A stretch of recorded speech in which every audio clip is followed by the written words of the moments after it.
Okay, so it's definitely time for Bill Belichick to go ahead and hang him up, man. It's definitely time, man. He just does not have the same, I guess you could say, cachet.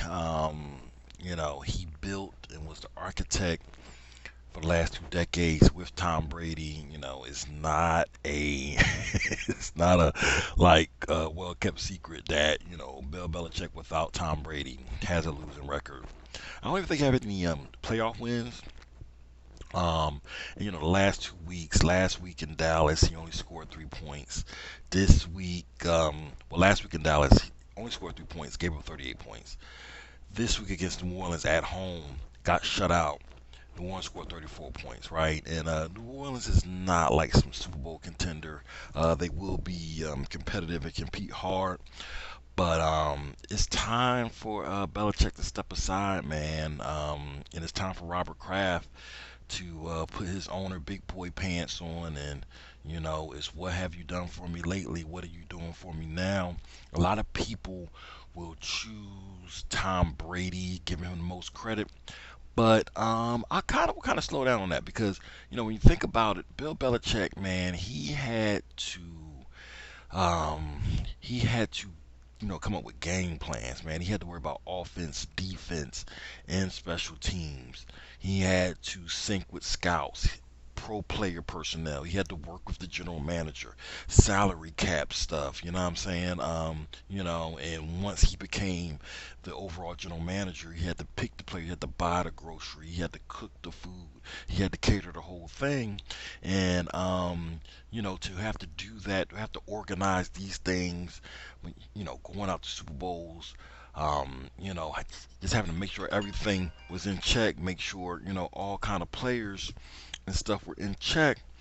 It tells you that not every coach could have done that.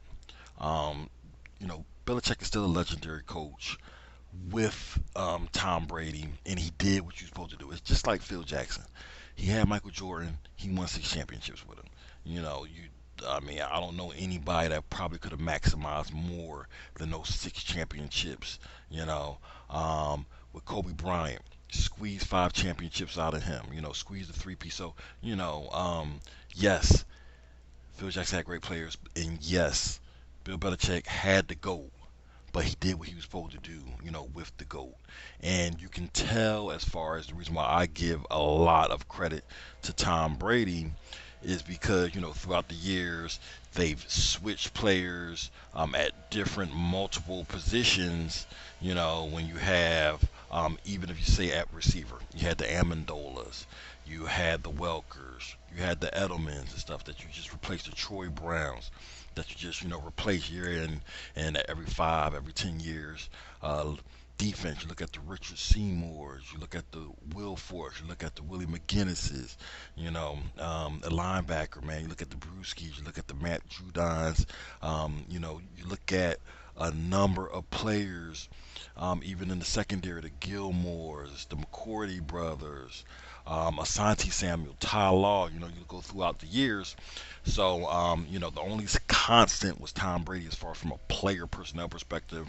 And, the only constant, even actually from a management perspective, is Bill Belichick. They kind of go hand in hand. He should have went out when Tom Brady went out.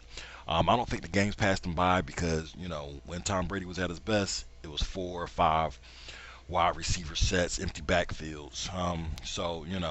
Bill Belichick, man, you've done a great service for a long time, but looks like you're about to put the Patriots organization in a great position by not winning that many games and having a chance at Caleb Williams. But I would get rid of that whole Patriot way stench and just clear it all out, cut out all that black mold that Bill Belichick has represented throughout the years.